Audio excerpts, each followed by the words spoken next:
Where does fiction come from? What is the process of its creation? How do we make up characters and situations that are believable? We have with us four of the world's greatest living novelists, Sean Greer, Ben Okri, Tania James, and Vikram Chandra, share their insights with Chandrahas Choudhury. Let's welcome the panel on stage with a huge round of applause.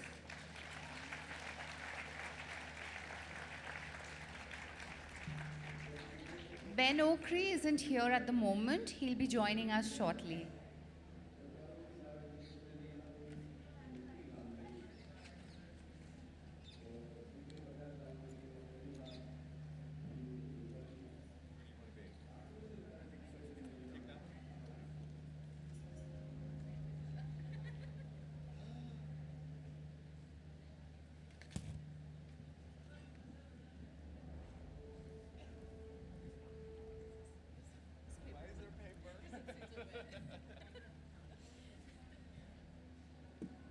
We're sitting on newspaper because the seats might be wet, apparently. Let's see how it goes.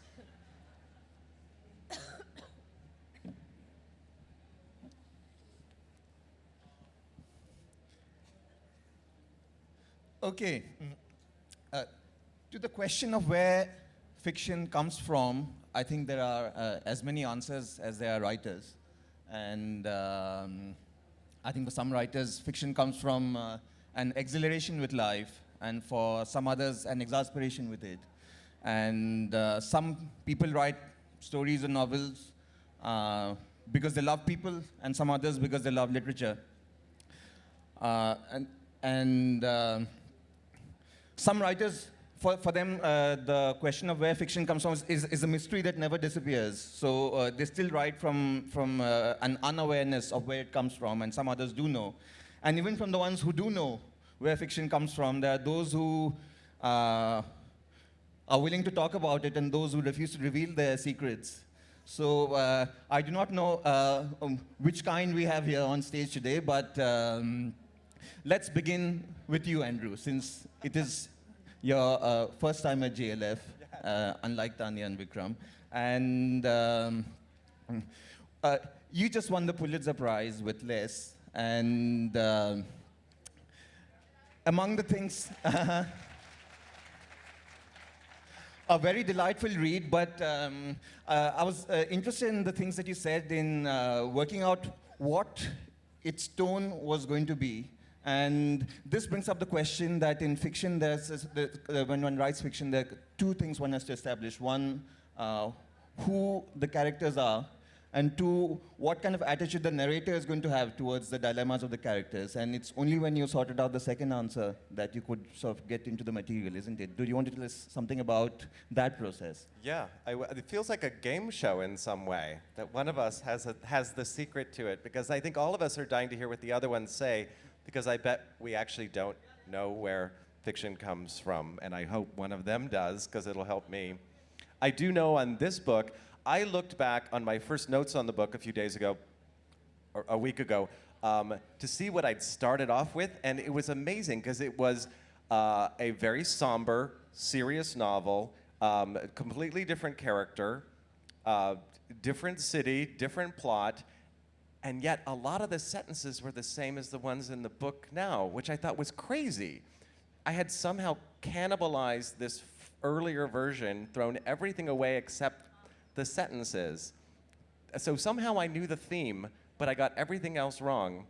And I was sort of tunneling my way towards it. And now I try to pretend that I knew what I was doing the whole time, but it's clearly I was lost. But did you find that, how did you know that it wasn't working? Which I think is the question that vexes all of us sometimes, because you have to kind of auto-diagnose your own disorders, isn't it? And sometimes you just are willing to let a book go, and sometimes it's not the case. I have tried to let a book go. My agent may be here. There was one book I tried to give back to the publishing house, and she said, "Andrew, I think you're reacting strongly to the editing process." And one writer friend of mine said, give it up, write a new book. That's what you should do. And another friend said, no, no. Your talent is not an invention and glory and beauty every day. It is seeing it through to the end. And even if you think you're faking it, the reader will never know. So that is I have a fake book out there. I will never tell you which one it is. Everyone can come up with their own guesses. What made you want to write fiction, though? Can you remember how it all began for you? That's easy. It's because I was a big reader.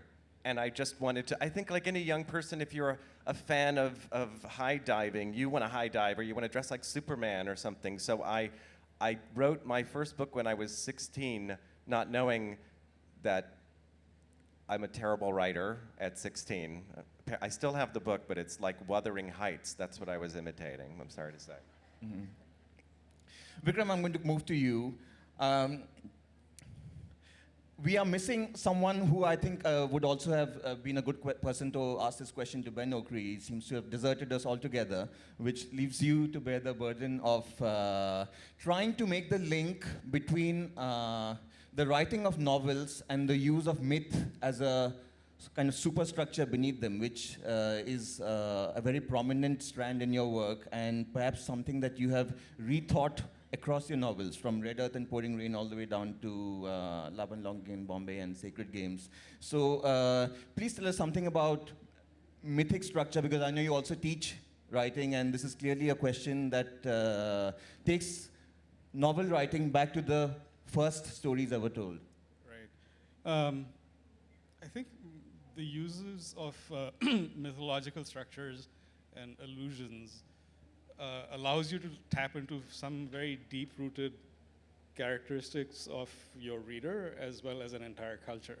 So it becomes a way of resonating with these structures that are very old and very powerful, so that if you rework them and implant them in your fiction, it's useful just in terms of like manufacturing irony or making connections. But most of all, I just think the resonance becomes so deep when you use that kind of imagery or you use that kind of characterization that people really, might not even realize why they're reacting to your fiction in that way, but they are. And I certainly, as a reader, I'm very interested in people using not just mythology, but older references, structures which are widespread through an entire culture, and exploiting those. What is a source text for you, something that you go back to sort of refresh your storytelling sense? I think two of them. One is the Mahabharata, just because it's such an extreme story. I don't know if some of you might know this already, that in very orthodox households, still you don't keep the Mahabharata inside the house. I wasn't allowed when I bought it in a shop in Delhi at the age of 19. I brought it home. My father made me give it away. Right away. The reason for that is that the book extends itself into such great violence, the destruction of entire society. So the idea is that the power of the book will cause disruptions within your household, right? So you're supposed to keep it outside the house in some study far away. So I come back to that again and again, because as the saying goes, everything in the universe is in that one story. And the other palate cleanser that I always go back to is Great Gatsby, right? And it's such an extraordinary, beautiful book. And there again, you see Fitzgerald investigating the mythologies of America, right? And using those images and structures to make his book resonant. Do story and fiction mean the same thing for you, or are they different things? Is fiction a kind of updated version of what story is, with certain things it can do and can't do? I'm not sure I understand the question, but let me have a whack at it anyway. So, I mean, I think for me, fiction is one way in which people use story.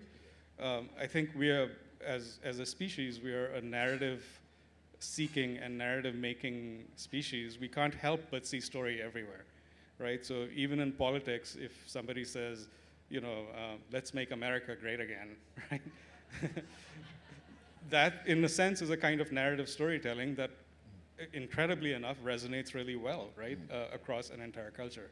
So if you can, there's things that are labeled fiction, which are narrative, but there's also lots of narrative, which is very powerful, which is not labeled as fiction. But I see stories everywhere. I think it's an interesting distinction because Mario Vargas Llosa says in one of his books that not all human beings have a need for fiction, but everybody has a need for story, which chimes with what you were just saying. But that does suggest that there could be a time when, and perhaps you are very well placed to think about this since Sacred Games has just been made into a Netflix series. Where is fiction going? Is it perhaps going away from words into the visual sphere, or where these things are interlinked? No, I think books will exist forever. I think I find often, every 6 months or a year, somebody will write a new essay about the death of the novel. And I always find those reports greatly exaggerated. I think there are more people writing and reading now than ever before on a global scale. And so it might not have the centrality that the novel had in the 19th century, but as a technology, I think it remains relevant and will continue to do so. I think also notice that they're making a series out of your novel. Like, I think the storytelling begins best with writers like you, and that they can adapt. Right, and adapt radically, as those of you who've seen the series. Yeah, I mean, I think that's one of the things that's become very apparent, not just in the sort of realm of Netflix, but even in Bombay in the film industry. Suddenly everyone seems to have woken up to the idea that we need good storytelling. And now more than ever before, writers in India are getting their books optioned, often or even before they're published. People hear the buzz and option a book.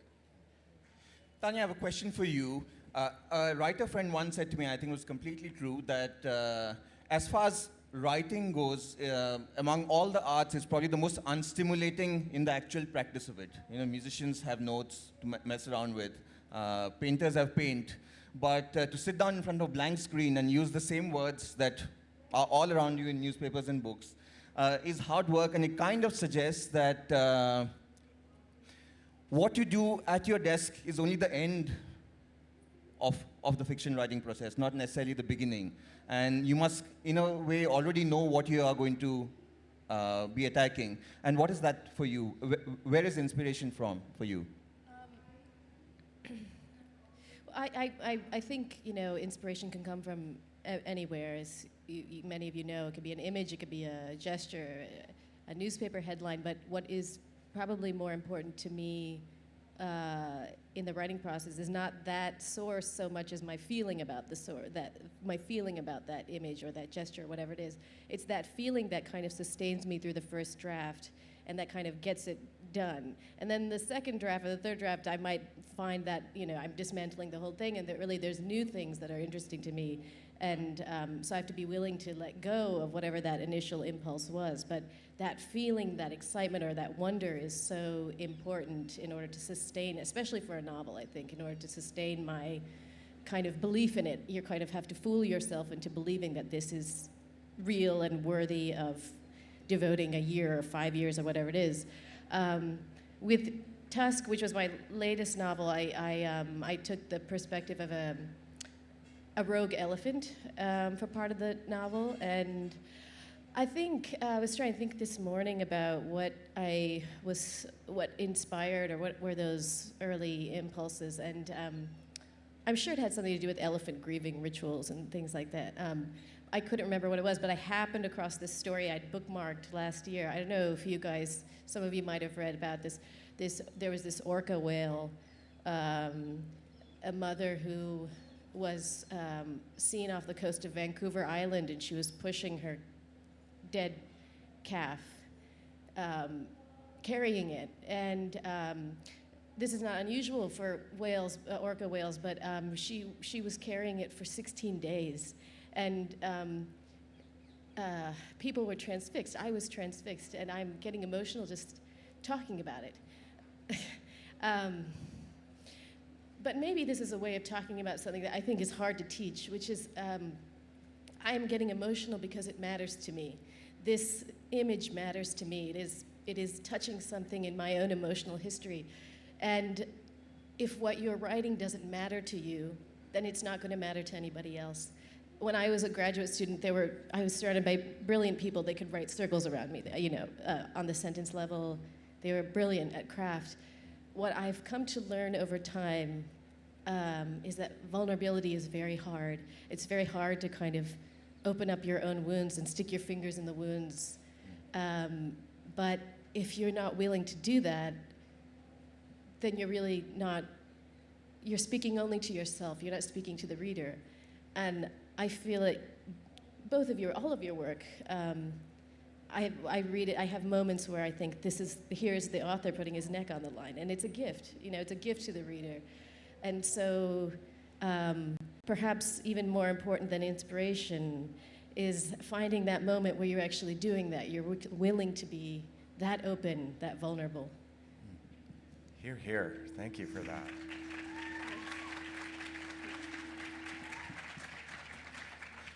Good. I think this is a good opening in the sense. Oh, we have we have a new friend on stage. Ben Okri.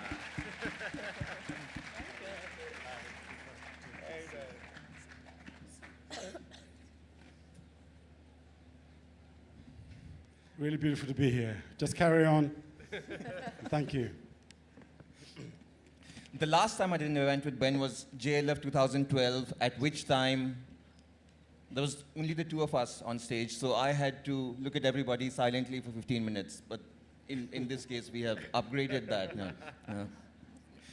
Tania, just to finish off on what you were saying, since you mentioned this very important idea in literature, vulnerability, and then what that emotion does to make your work richer, from the idea of vulnerability proceeds the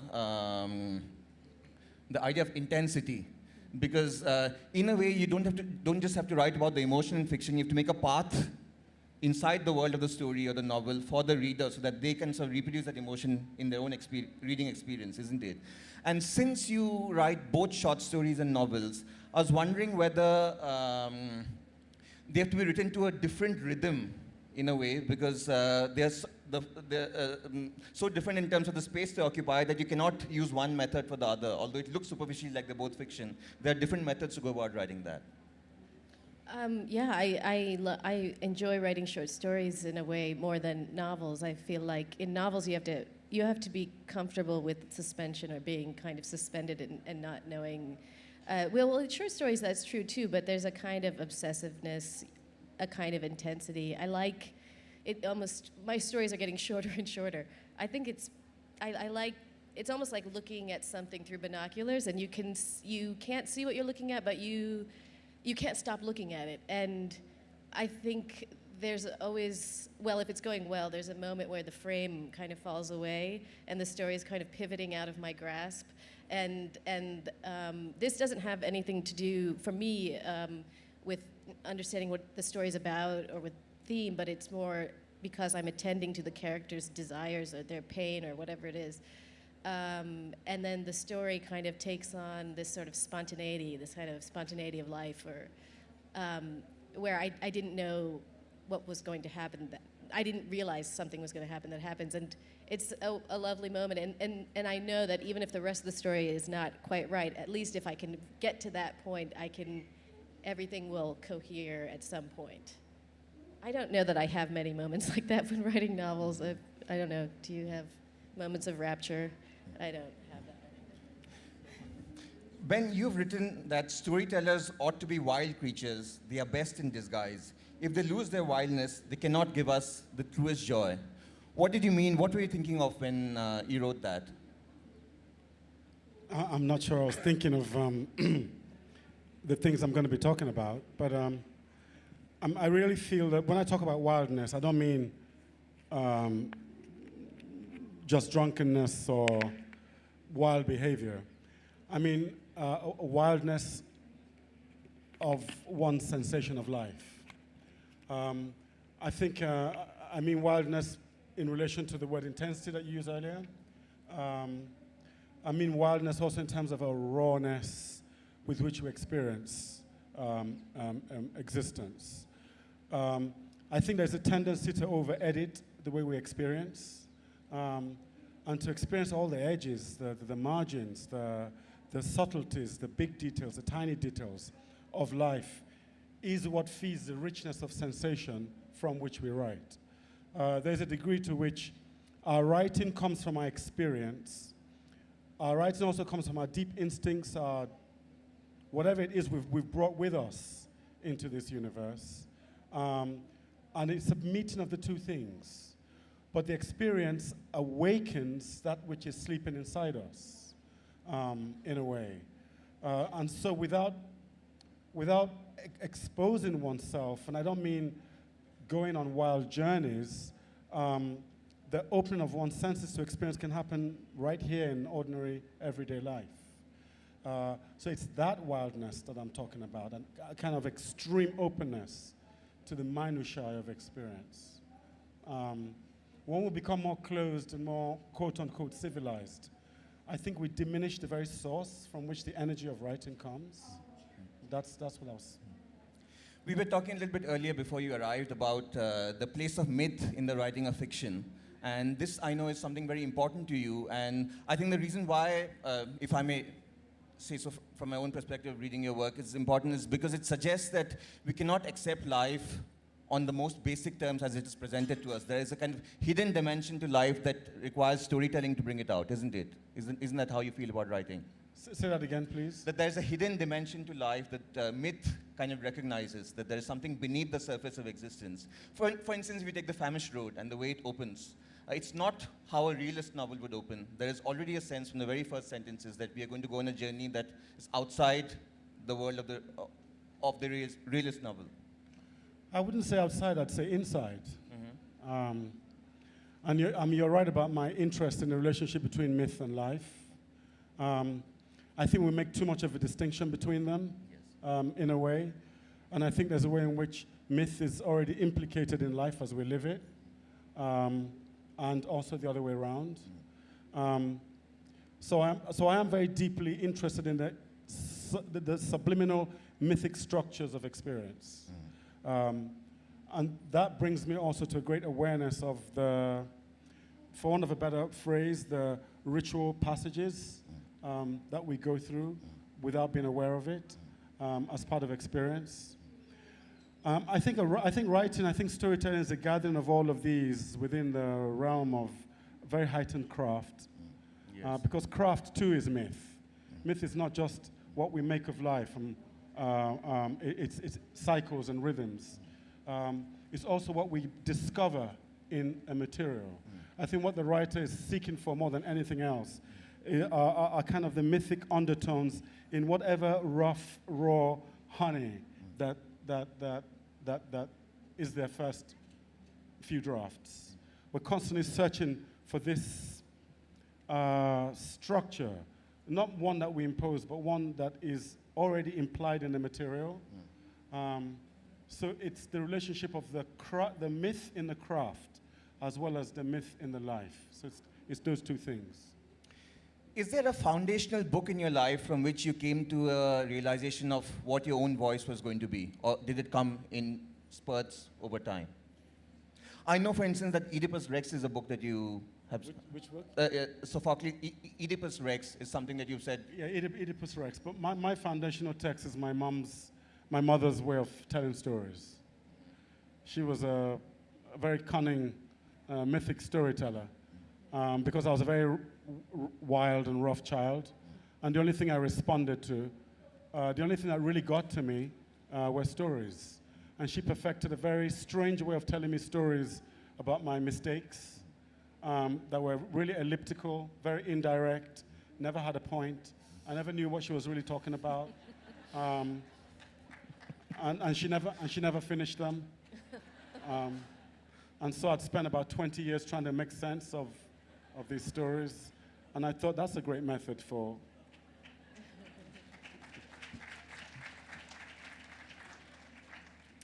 Andrew, I'm going to come back to you to ask you, when one has finished writing something, what is a stage up from that? Do you enjoy, there are many divisions one can make between writers. There are those writers who like composition more than revision, and those writers whom it's the other way around. Do you like tuning your work or writing straight up?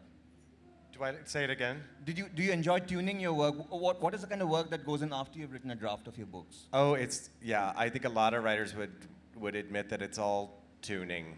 I told you about the first draft, which was nothing, it wasn't even a draft of any kind. Sitting and fussing and fussing and fussing, and a lot of it is this interesting thing that you're looking for the structure that you didn't plan, which is, because the ideal for me would be to write a book where the reader read it and thought it had always been a story, and that your name almost doesn't belong to it, that would be great. And that means the best we can do is to get close to some mythic other thing that feels natural to the reader instead of imposed. And I always am much too imposing things the first time around, and I reach the moment, the awful moment, which my agent always has to deal with, where I realize I've got it all wrong, and in the back of my mind, I know the change I have to make, and I don't want to do it because I'm too lazy, because it will take months and months, and for a few weeks, I charge ahead with the thing as it was, and then finally I break down and do it anyway, which is always the right choice. I don't know why I never learn it. It's happening to me right now.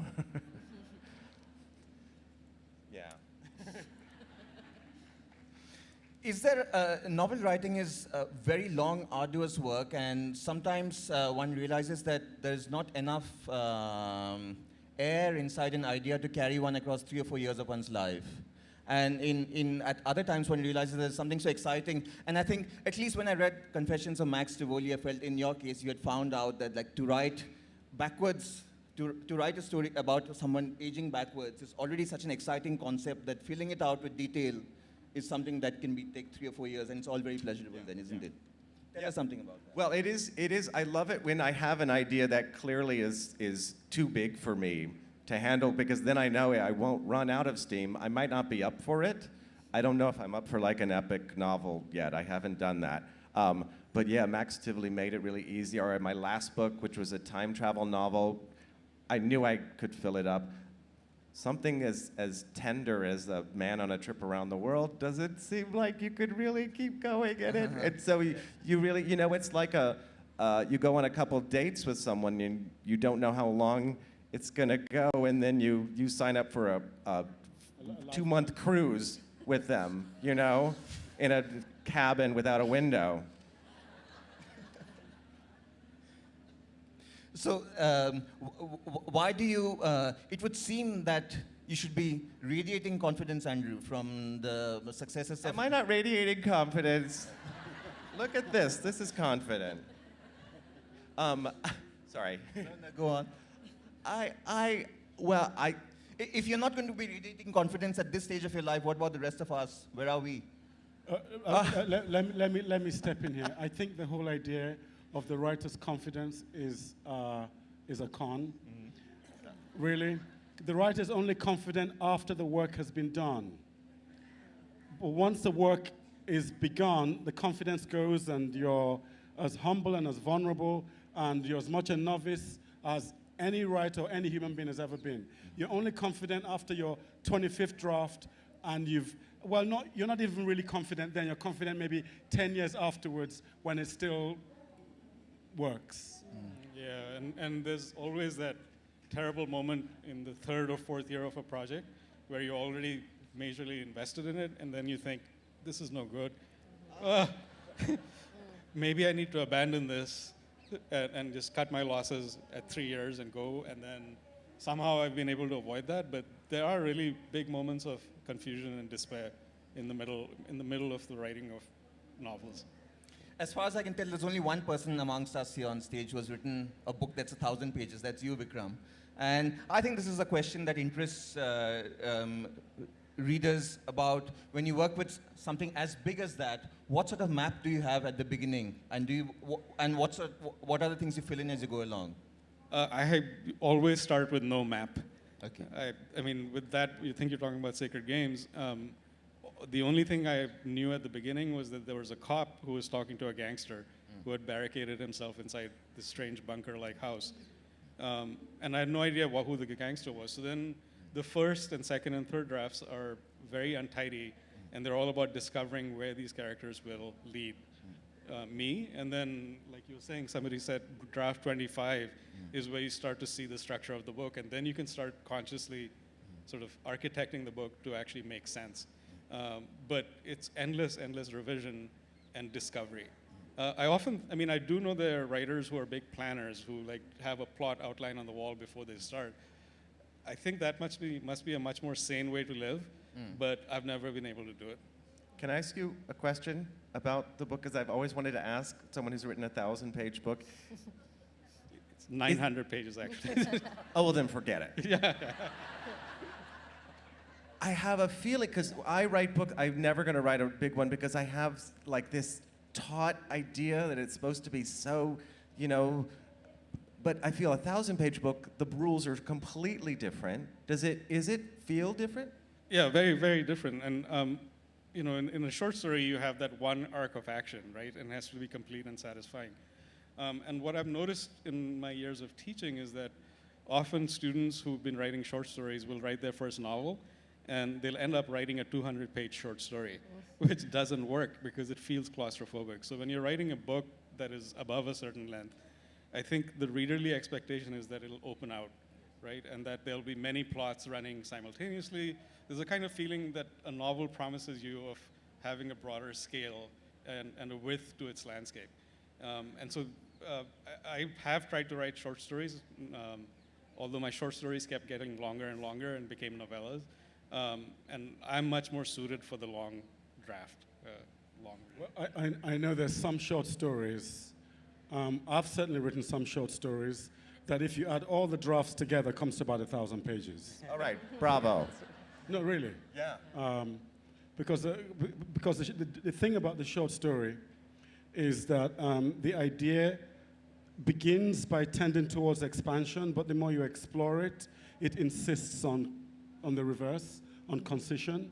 So you expand it and expand it, and it gets to a point, it's a bit like the universe, really, where it expands and gets to a point and then collapses back on itself. And then with the short story, there's a kind of internal optimum. Whereas with a novel, there isn't really, because a novel can keep growing depending on your relationship with the core of the material and your craft. And I think of all of them, the short story is more difficult for that reason. It's very scary. Because with the novel, I always say this, that the novel is a very generous and very forgiving form. And you can waffle in a novel for 300 pages and still have a great novel. Look at Dostoevsky. I love Dostoevsky. That wasn't a comment against Dostoevsky. But the short story betrays itself in every sentence. Wouldn't you agree that if there's one sentence that's off in a short story, the short story dies? It all has to point towards the same thing. Yeah. I mean, I love in a novel when I note, and maybe they have to be a certain, not necessarily that big, when I realize the writer has finally felt so confident that they leave the stage a little bit and start to wander out, and characters are in a hot air balloon for no good reason, and it's my favorite part. Because I feel confident we're going to go somewhere, like in Cavalier and Clay, when they go to Antarctica for no reason. And people said he should have cut that part, and I was like, no, that shows what the novel really was, that it was really breathing. Yeah, the novel is more responsive to spontaneous inspiration. Yeah. Whereas the short story, no. You have to be very rigid and rigorous. I totally agree. But I think that what I love about the short story is that there's room for mystery. There's more room for mystery, and there's a sort of contract with the reader where I'm not going to tell you everything, and you're going to kind of fill in some gaps here. And there's a little bit more room for things to. When I first started writing short stories, I was very controlled. I felt like I'm going to know where I'm headed and where it's going, and what's become a more successful mode for me is to just follow one sentence to the next, like that the one sentence should respond to the sentence before it. And I feel like it is kind of, it's kind of wild and scary, but it's also, it feels like risky and exciting. And also the short story, you can, you know, experiment so much in a way that a novel, you might not be able to sustain the same kind of intense voice of an executioner or whatever. Like I find the room for experimentation really fun, especially after writing a novel.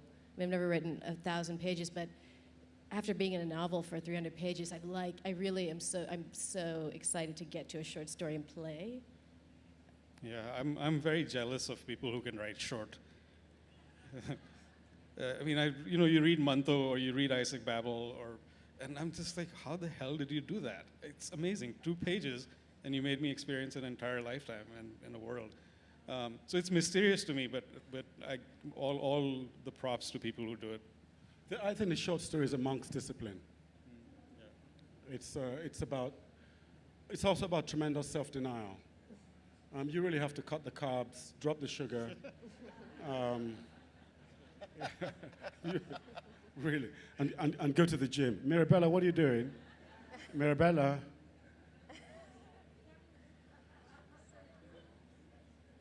So that's my daughter. This is your daughter? Yeah. With the banana. Mirabs. All right. Do you think she would like to join us, Ben? We could. She'll take over. Don't let her on stage.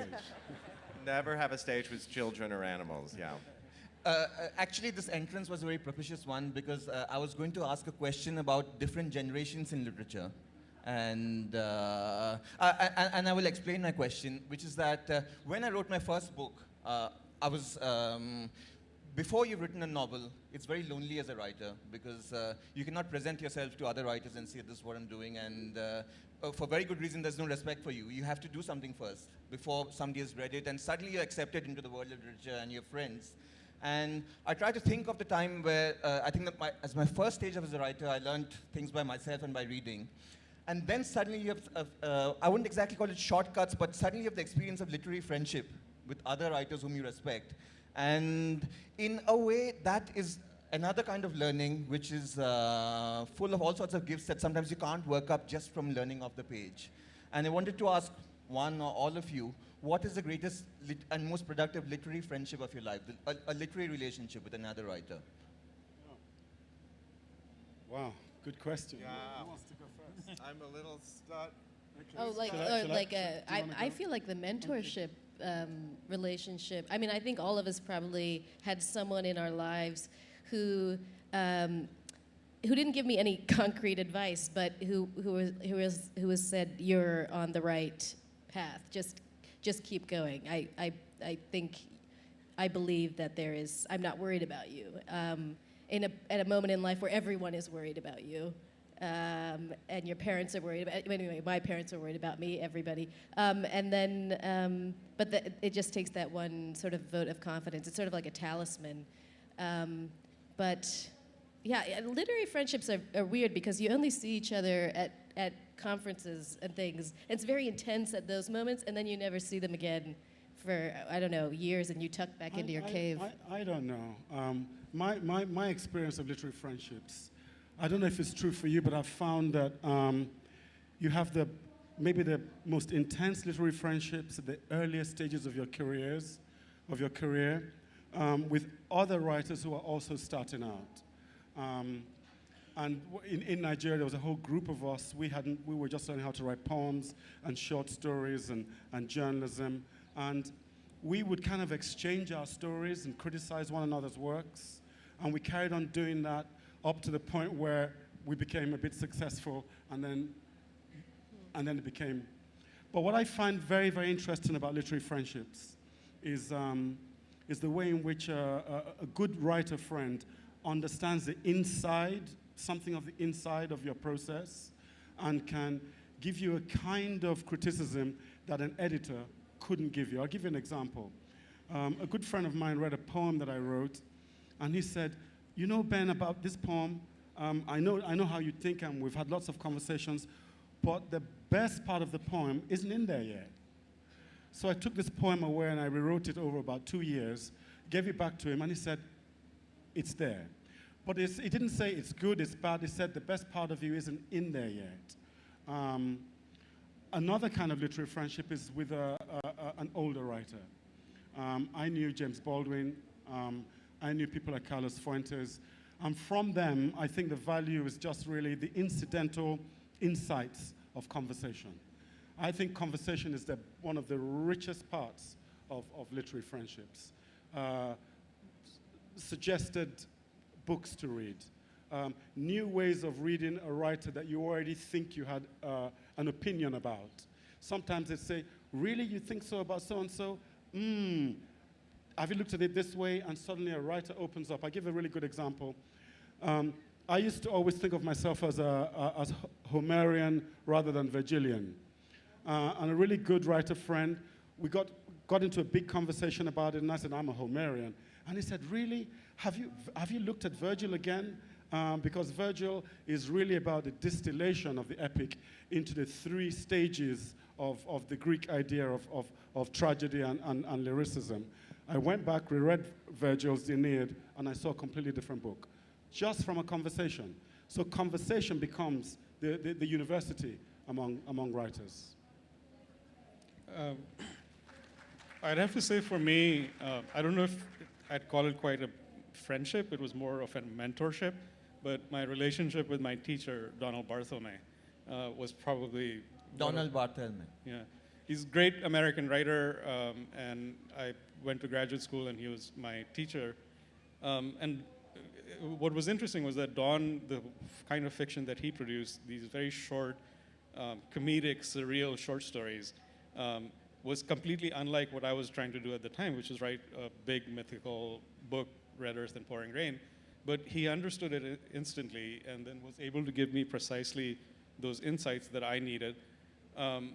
And also, like you were saying, at certain times in your life, especially when you haven't published anything yet, all you need is somebody's faith in you, right? And so when he said, this is good, you should finish it, I carried that with me for years. And I owe him a lot. I think for me, I didn't have any kind of mentor when I was a young writer. I think later, after I published, I met older writers who I think basically showed me how to act decently towards fellow writers. They sort of showed me how to do that. But I had been thinking about it. I guess my greatest influence is my best friend, Daniel Handler, who's a children's book writer under Lemony Snicket. We became friends 15 years ago. I just saw him in Chennai. I see him every day. We go swimming in the morning at 7 in the morning. We talk about books. We swim very slowly and in very cold water. And then we go to a cafe and we write. And he will read he gives me all the advice because when I first met him, he was famous and prolific and things, and it was been wonderful to get advice from someone my own age who was generous enough to tell me his experiences. And I remember on one book of mine, I gave him the first draft, and we met at our favorite bar, and he had a gimlet ready for me. It's the nicest thing a person can do, is have ordered your drink, still cold for you. And I sat down, and he said to me, Andy, it is an honor to watch you struggle with a work of art. And I knew it was bad. They'll tell you when it's bad in a graceful way. When I met James Baldwin in 1987, 88, I think, we were on a long walk to an event that he was about to give, and I was just talking about this novel I was writing, and I was talking, and he was very patient, and he listened for about 10 minutes, and then after there was a pause, and he looked at me, and he said, I don't know if you know the picture of James Baldwin, he's got these big eyes. He looked at me with these big eyes, and he said, Ben, I stopped talking process around the age of 30. I stopped talking process at the age of 30. And I wasn't 30 then, and I became really conscious of not talking process at 30. But it made me aware of the fact that, there's talking process and then there's thinking process. So things like that have a big impact on you. There's another famous story, didn't have to do with me. A writer came up the stairs of a flat where Gabriel Garcia Marquez was staying, took out a little book, threw it on the table and said, Gabo, read this book and learn. And it was a book called Pedro Paramo by Juan Rulfo. It changed Marquez's life. So also suggesting books, yeah. I really love what you said, Andrew, because it made me think about what my mentor also gave me was he was able to tell me, this isn't you, like this is not sounding like you. I know you're funnier than this, or you're trying to be serious Carver somebody else, and which is part of the process of becoming a writer, but I think we're always trying, you write in order to find yourself, to locate yourself in the world or in this story, and I feel like that early person is there, or maybe still is in your life to tell you, to call you on your BS, and yeah, that's hard to find. Okay, I think we have so many people here who want to ask questions that we are going to leave a bit of time for that. But if I may, one last thing. When you look through your work, especially at the draft stage, is there a particular word that you find you overuse, and do you cut it out? Oh yes, I overuse the word glitter. What? Glitter. Isn't that nasty? Everything glittering, and glittering eyes, and glittering voices, and blah. Anyone else? No one else? Yeah, go ahead. You first. I do luminous too often. Similar. I once used the word limn, L-I-M-N, like the light limbed her arm, and the editor circled it like 10 times, and ever since I can't use that word. It's so embarrassing to think about. I think we're being really risky here because now you're going to go read our works and you're going to be looking out for those words. But I think luminous is a very dangerously seductive word. Yeah. And I have another word that I've got a soft spot for, and it's and. And is really good. But you have to be sparing with and. Okay, so maybe Andrew and Vikram, you can exchange glitter and luminous, and you have another 10 years then of trading faults. Okay, questions now. Let's start with somebody at the front, and then I will also, you sir. If you keep your question short, such as to one sentence, that very means... short. Yes. I want to ask you about your writing process. Do you discipline yourself every day to write certain number of words? Or do you get writer's block and you abandon the project and come back to it? What is your writing process, the five of you? Four? The writing process, do you... But we're all over 30. We're not supposed to talk about writing process. I will say that I write every day. I'm not doing it this trip, but I will write every day. When I think I have writer's block, I do it anyway. And every day I sit and think, I will never write another good sentence again, and I do it anyway. 400 words a day, 6 days a week, if I can. How many words? 400 words. That is a good formula. Good. 400 words, good. I don't write every day because I have small children and I teach, but I spend a lot of time trying to hold a story in my head or think through a sentence in my head, and the thinking is also part of the writing as well. But if I'm really inside of something, I like to write every day or think about it every day at least. But I think you're right. The idea is to be obsessed with the writing and not with politics or whatever other things are easy to obsess about, what you're cooking for dinner, but to keep the book in your head. Yeah, no, I think that's right. I think writing every day is a discipline. It's I think it's a way of teaching the mind to be responsive to the translation of ideas, dreams, thoughts, feelings into marks on the page.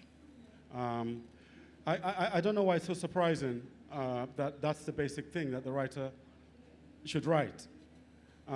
Because the pianist, I've got many good pianist friends, and they practice 5-6 hours every day.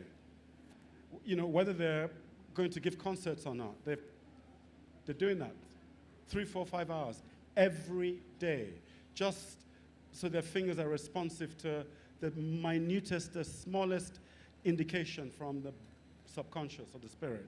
So I think the writer too should, you develop that responsivity. And the only way is really by writing every day. And also you actually, after a period of time, the hand gets to understand the deepest voice of the spirit. It's quite strange. After a while, it's not the brain that writes. It's some link between somewhere deep in there and the hand. And the brain is tranquil. I think it was V.S. Naipaul, someone who used the word tranquility about writing. And it took me many years before I understood exactly what he meant. And he's right. The brain is quiet, but something else is alive with the wealth of creation.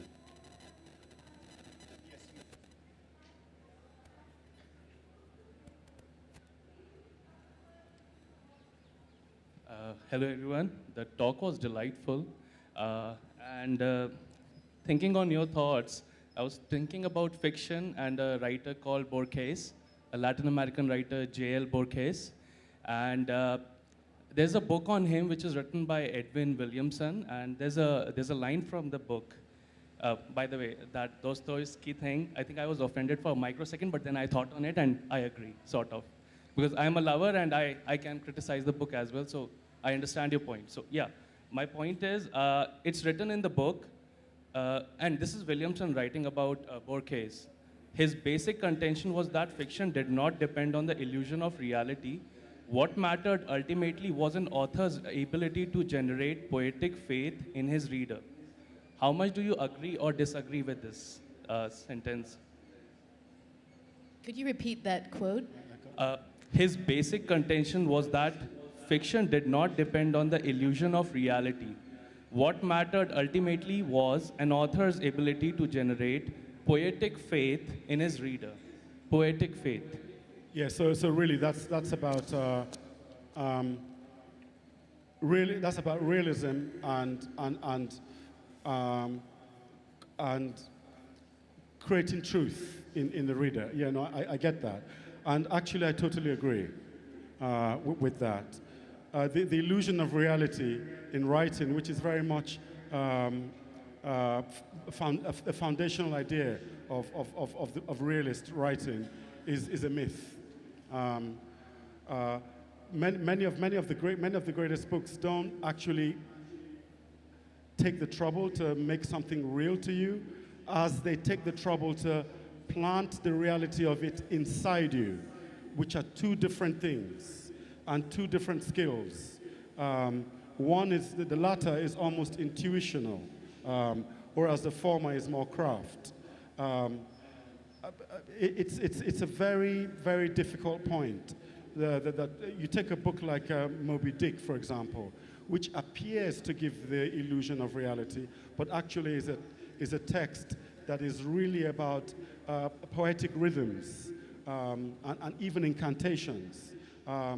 Or you take the writing of someone like Mallarmé, the great French writer, who works again through invocation and indirection, and doesn't really depend on the illusion of reality. So there are two kinds of writing, or two kinds of ways of making a piece of writing work or live inside the reader.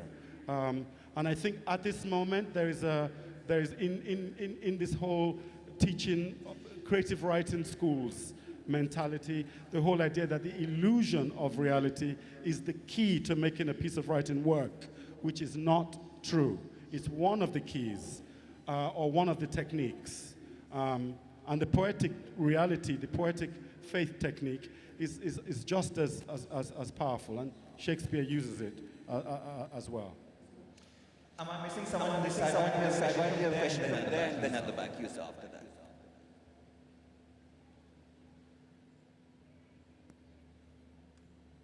I have no idea if this is appropriate, but what's the one thing you will never write about? And we're supposed to say it aloud here? Glittering luminosity. Exactly. Oh, I bet I won't ever write a really good erotic sex scene. I just don't think I have it in me. Yeah. I taught a class on sex scenes, and it is so hard. I too find it hard to enter that room without my mother kind of watching in my mind. Does I? Okay. You, sir, at the back, yes. Yes. Simple question, what are the writers you admire and why, and do you have any pet superstitions concerning your writing process? Yeah, I've got one writer superstition. I never talk about what I'm writing about. Never. Yeah, I do the same. I have a fake version of the novel I tell people. Absolutely. I'm currently writing a novel about the Red Moon. Not. I think writers thrive on superstition because we're dealing with unknowns. The art and the act of writing is one of the most mysterious things. You'll all agree on that, no? It's a very, very mysterious thing. With the sculptor, you have the material, you have the stone.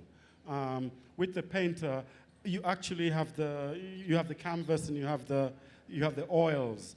With the writer, you have air. You have nothing. You have to pull this thing out of you. And the pulling it, where you're pulling it out from is so numinous. It's not a place. So we have to be superstitious because we're dealing with mysteries, the mystery of being human. Yes, just behind you. Hello. Hi. My name is Sagar. So I have a question for all of you. While writing, do you ever face a dilemma between what you want to write and what your readers would like to read? And if yes, if that dilemma is there, how do you guys deal with it? Is there Did you ask about, do you write for readers? Is that, I couldn't quite. Yeah, no, I mean, I think trying to imagine a larger audience outside of my wife and a couple of friends is kind of impossible, right? You can't write for an abstraction. So I write for my first readers, who are these very few people, and I can see them inside my head, and I'm telling the story to them. And sometimes they come back at me and say, this 3 pages here are really boring. But those are my readers. Trying to imagine anything outside of that is kind of impossible.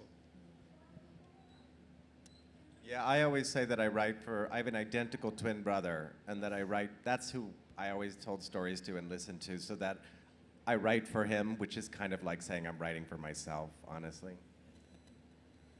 Okay, you say in the blue jacket there, yes. Yeah, Tania was mentioning about the whale, the orca that was carrying its child along, and she said something that made me think. She said she was very emotional about it, and she felt like crying.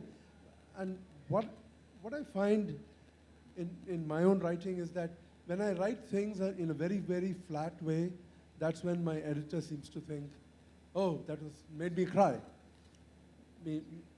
So it's not the emotion in the text that they feel. And I don't know what they feel because of the way I wrote it. And to me, that reminded me of Golden Gate, which I think is similarly, if you read it flat, it sounds flat, but it is an intensely engaging story. I think it's a good question. He's talking about understating something. Perhaps one feels the emotion more because you leave some room for the reader. I think you're exactly right. I feel like what I respond to as a reader is not a writer trying to make me feel something, and that is what feels manipulative. That's what feels like they're queuing up the kind of music in the background and playing the violins, and then I don't want to go along with that. And I'm aware of the superstructure, and I'm aware of the writer. But what feels emotional to me is when you take a kind of more restrained, perhaps, approach and allow room for the reader to step in and allow room for the reader to kind of make their own connections. Because when you're reading, you're always making different connections to your own history, your own past, what you have felt. And not every reader is going to feel the same, be moved by the same things. That is the way it should be. But I think you're right, and I do try to take that approach, like to kind of, flatness can evoke more emotion in some way. Okay, last question. She's going to get a mic.